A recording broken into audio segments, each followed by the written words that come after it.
Let's say the United States needs money. Instead of issuing their own United States notes backed by their own credit, they issue treasury bonds.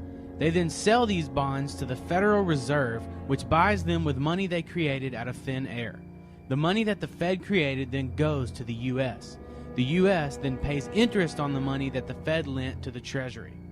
So to clarify, the Fed creates money from nothing, loans that money to the U.S., and then charges interest on that money.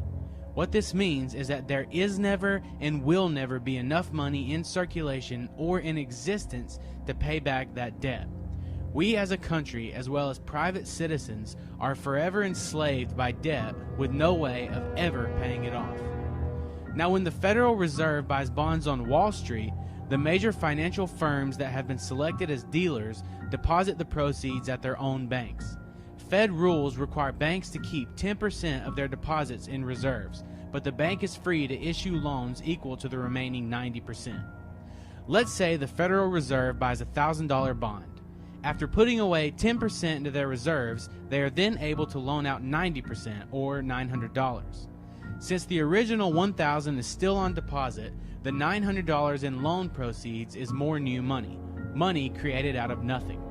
A total of $1,900 of new money is now available in the economy.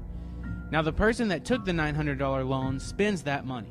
The payee then deposits the $900 into their bank account, and once again, reserves and deposits increase. This process goes on until that original $1,000 bond, which was created from nothing, becomes $10,000, making this one full-fledged debt machine while also devaluing the dollar.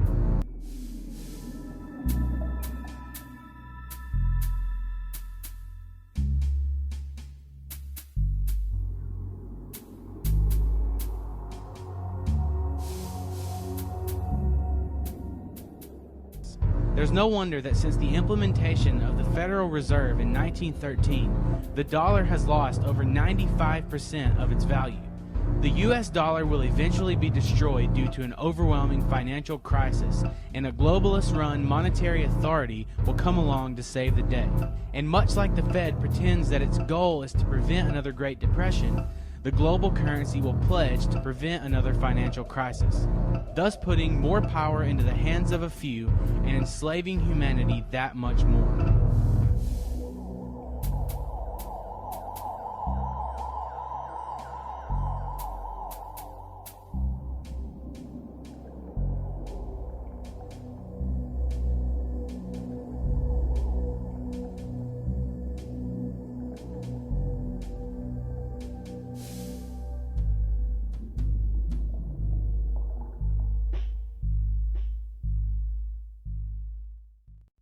Quantitative easing, all for nothing?